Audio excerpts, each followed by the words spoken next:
30 confirmed infections that has led to 50 deaths. Indeed, fellow Kenyans, it is disturbing to note that close to 30% of these recorded deaths occurred at home. I'll take this opportunity on behalf of all Kenyans to send my heartfelt condolences to the families and friends of those that we have lost to this pandemic. The life of every single Kenyan is precious. And I, together with millions of Kenyans, mourn the lost dreams that have been cut short so suddenly by this disease. We all emphasize with the tears and misery of those that have been left behind, and we pray that God will take them into his embrace and continue to comfort their loved ones. On a more positive note, I am delighted to note that due to the dedication and commitment of our healthcare workers, we have discharged some 301 individuals from our health facilities, all having registered full recovery since the onset of this pandemic, and there are now 481 cases that are currently undergoing treatment. I want to thank, once again, the dedicated and skilled Kenyans who are working around the clock to keep our infections relatively low so far. And I also want to thank the tens of millions of Kenyans who are adhering to the health, hygiene, and social distancing measures that have been put in place by our health officials. Fellow Kenyans, if we had not taken tough steps, the Public Health Emergency Operations Center calculates that there would be many thousands of infections across the country, and indeed many more fatalities. It is, however, clear that we have still to deliver a fatal blow to this enemy that has afflicted our country and the world at large. In the last week, we have unfortunately witnessed an increased number of imported cases among individuals crossing into the country through our borders. And these new areas have become a matter of grave concern to us. Among the positive cases that have been registered in the country this last week, a total of 43 cases have recently crossed the border from neighboring Somalia and Tanzania. As of yesterday, the cases that have crossed the border were distributed as follows. Wajir had 14 cross-border cases. Izebania had 10 cross-border cases. Namanga had 16 cross-border cases. Lunga Lunga had 2, and Loitoktok 1.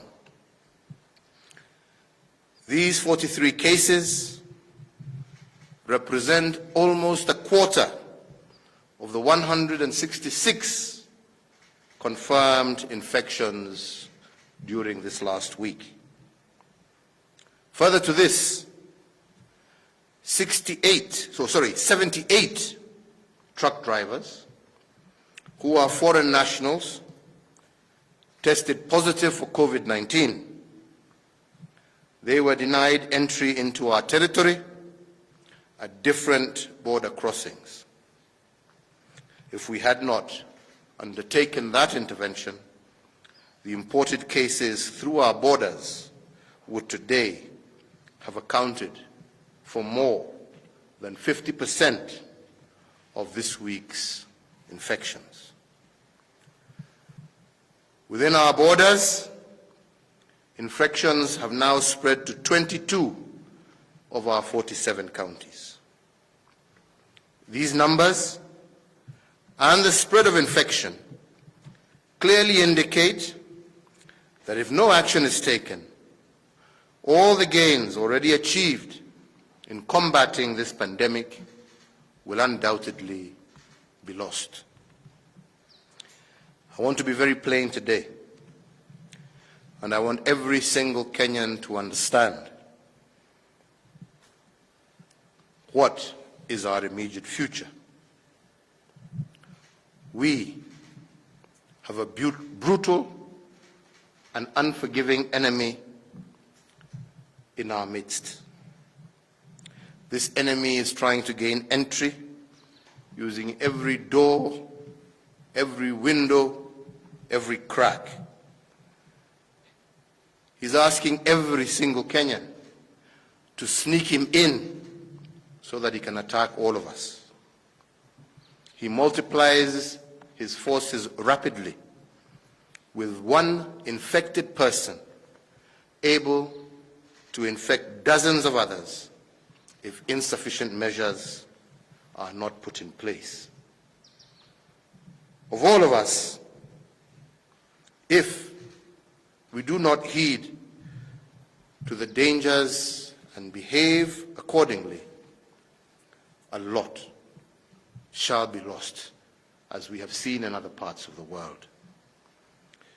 Given enough opportunities, this enemy will lay waste to our families, to our children, our parents, our neighbors, and our friends.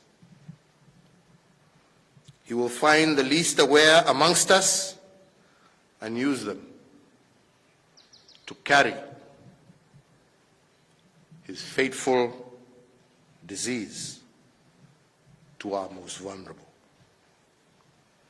Today, globally, this disease has claimed over 300,000 innocent lives. And as of this morning, over 4.7 million infections have been recorded across the globe. In some instances, we have seen this disease grow from just a few hundred cases to hundreds of thousands of cases in the space of a month, causing tens of thousands of fatalities. If we do not take additional precautionary measures and get even more serious in implementing existing guidelines, the number of people who will get sick and die is going to rise very sharply. I know that Kenyans are concerned about the impact this disease is going to have on our economy, especially on those sectors that are linked to foreign trade, foreign travel, and production. And even though the measures we are putting in place are inconvenient to all of us, the far worse outcome, fellow Kenyans, is for this pandemic to grow out of control. The cities and countries where it has raged out of control have suffered near economic collapse due to the terror and the paralysis that this disease causes. Economies far greater than ours are facing their worst economic situation in many, many years. I know that there is growing pressure from amongst our people. There is growing global pressure for easing of measures against this disease and for all of us to get back to normal. Indeed, one of the tasks that I gave our National Emergency Response Committee on Coronavirus was to undertake a close look at reopening our economy even further. However, their examination of what has happened across the world has found countries like Singapore, Germany, Ghana, that initially had done very well when they eased their restrictions, they suffered very dangerous spikes in new rates of infection. I, like you, am just as anxious for us to get back to normal, to get back to building our country. However, I also strongly believe that we will only be able to do this the sooner we sharply suppress the growth of infections in our country. We are therefore going to step up our defense by deploying stricter, more localized prevention actions. We will also review some of the previous concessions and directives to ensure that they are better complied with. So therefore, fellow Kenyans, in accordance with the advice by the National Emergency Response Committee on Coronavirus and our National Security Council, I am today directing as follows: that there will be a cessation of movement of persons and any passenger ferrying automobiles and vehicles into and out of the territory of the Republic of Kenya through the Kenya-Tanzania international border, except for cargo vehicles with effect from midnight tonight, Saturday the 16th, May 2020. There shall also be a cessation of movement of persons and any passenger ferrying automobiles and vehicles into and out of the territory of the Republic of Kenya through the Kenya-Somali international border, except for cargo vehicles, and this also will take effect from midnight today, Saturday the 16th, May 2020. That all drivers of cargo vehicles shall be subjected to mandatory COVID-19 disease testing and will only be granted entry into the territory of the Republic of Kenya if they test negative. That the nationwide dusk to dawn curfew that is currently in force will be extended for a further period of 21 days up to and until the 6th of June 2020. That the cessation of movement into and out of the Nairobi metropolitan area and the counties of Kilifi, Kwale, Mombasa, and Mandera that is currently in force shall also be extended up to and until the 6th of June 2020. The government will continue to take every measure that it can to protect the lives of Kenyans from this pandemic and to plan also for the recovery of our economy post the crisis. The whole world is walking through the valley of the shadow of death. However, I know and I believe that with God's favor and strength, and with the firmness and resolve of our nation, as well as the fidelity of each and everyone in keeping the enemy at bay, God's enduring grace will see us into the light. We will emerge knowing that we have a mighty strength in our unity, and our resilience as a people shall see us through this most difficult period. Nataka kumaliza kwa kusema kwa wenzangu, tulianza kupambana na huu ugonjwa karibu miezi 2 iliyopita. Na nataka tena kushukuru wale wote ambao wamehusika, wametusaidia kuokoa maisha ya maelfu ya Wakenya ambao wangeangamia kama sio yale tuliyofanya kujaribu kuzuia huu ugonjwa kuenea katika nchi yetu. Najua wenzangu ya kwamba wengi wanaona kama wamechoka na wangependa maisha irudi vile ilikuwa. Lakini wenzangu, na mimi sitaki niwadanganye, wale ambao wamekataa kuona huu ugonjwa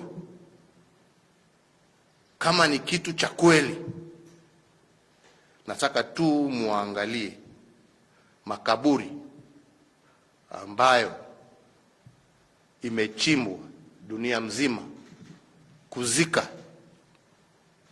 maiti za watu.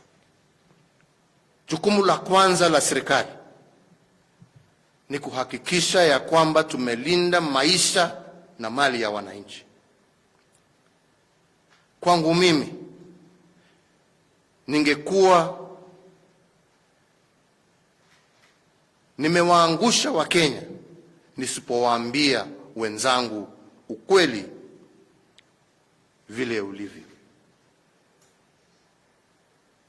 Huu ni ugonjwa ambao unachukua maisha. Tukisema ya kwamba wenzetu, kama umetoka eneo ambao ugonjwa ni mwingi, jameni, kaa utulie na upige report kwa maofisa wa afya, lakini usichukue jukumu la kwenda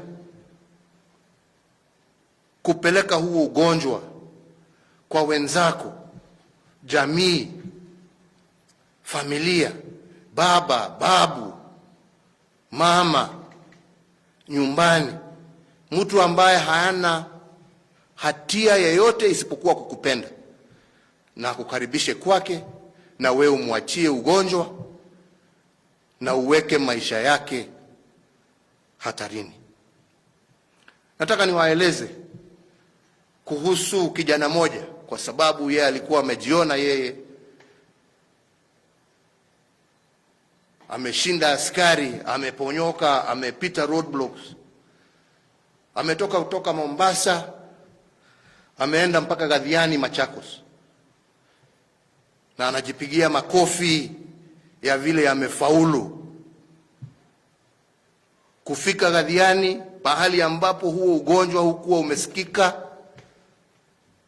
Ameambukiza dadake, na hatujui ni watu wangapi huko Gathiani ambaye sasa dadake pia ameambukiza.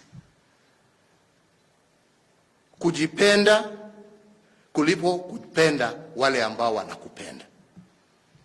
Wenzangu, mimi nataka niwaambie ya kwamba huu ugonjwa ni hatari, na yale masharti ambayo tumetoa lazima tuyatimize kama Wakenya, na sio tu kwa sababu tunataka kuumiza mtu yeyote.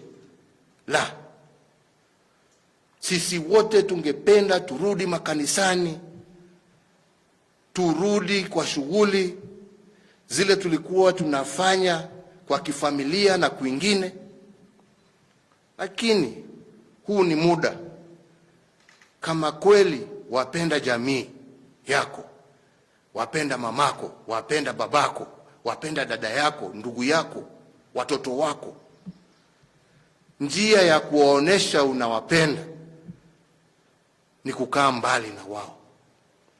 Na ndipo mimi nashukuru makanisa, misikiti, mapadre, maimams na mapasta wetu ambao wameendelea wakijua taabu ya huu ugonjwa, lakini kupitia runinga, internet na mambo mengine waendelea kuhubiri na kutupatia neno la Mungu na kutuweka sisi wote wa Kenya mbele ya mikononi ya Mwenyezi Mungu atuondolee hii shida. Tungependa pia tukutane kila siku kwa makanisa, kila Jumapili vile tulikuwa tunaenda, lakini kwa sasa jameni, hatuwezi. Na tumewaambiwa na wataalamu wote dunia mzima ya kwamba njia pekee ya kujikinga na huu ugonjwa ni kila mmoja wetu awe anavaa hizi masks ambazo tunajaribu sana kusambaza kwa kila Mkenya awe na moja, awe anaweza kuwa anavaa, ya kukaa mbali mita 2 kwa mwenzako, kwa kusafisha mikono yetu kila siku na kila saa mbele ya kuingia shughuli zetu mbalimbali. Na tumejaribu sana, kwa sababu bado sehemu nyingi za uchumi wetu tumeweza kuziwacha ziendelee, na hatutaki kufika kiwango ambacho wengine wamefika, kufunga nchi mzima na kusema Wakenya msitoke nje, au wananchi msitoke nje, kila mtu akae nyumbani kwake. Hatutaki kufika hiyo kiwango, na ndipo nasema huu ugonjwa hauwezi kushindwa na serikali peke yake. Inatuhitaji sisi wote, kila mmoja wetu afanye jukumu lake, atende jukumu lake, apende mwenzake. Na njia ya kupenda mwenzako ni kutii yale masharti ambaye tumepatiwa na wale ambao wanahusika, haswa maofisa wetu wa afya. Kwa hivyo, Wakenya wenzangu, tuendelee kumuomba Mwenyezi Mungu, tuendelee kutii masharti yale ambaye tumepatiwa. Na mimi sina shaka tukiongozwa na Mwenyezi Mungu, kwa sababu hii ni nchi ya Mungu, tutafaulu na tutashinda hii jangwa ambaye imekumba sio tu nchi yetu, lakini dunia mzima. Lakini wale ambao watashinda ni wale ambao watachukua jukumu la kibinafsi, jukumu la kibinafsi kusema mimi binafsi nitafanya ile ambaye inatakikana kuhakikisha ya kwamba tumeshinda vita kati ya huu ugonjwa. Kwa hayo machache, wenzangu, naendelea kuwaombea Mwenyezi Mungu, naendelea kuwaombea amani, na naendelea kushukuru wote, maofisa wa afya, maofisa wa usalama, maofisa wetu pia wa vyombo vya habari mbalimbali ambao wanaendelea kuungana pamoja na sisi kuhakikisha ya kwamba taifa letu liko na usalama. Tuendelee kukinga afya ya watu wetu na tuendelee na umoja wetu. Nasema Mungu awabariki nyote, Mungu aendelee kulinda taifa letu la Kenya, na tuendelee, nisisitize tena, kutii masharti yale ambayo tumepatiwa na wale ambao wanahusika na mambo ya afya katika nchi yetu. Asanteni sana.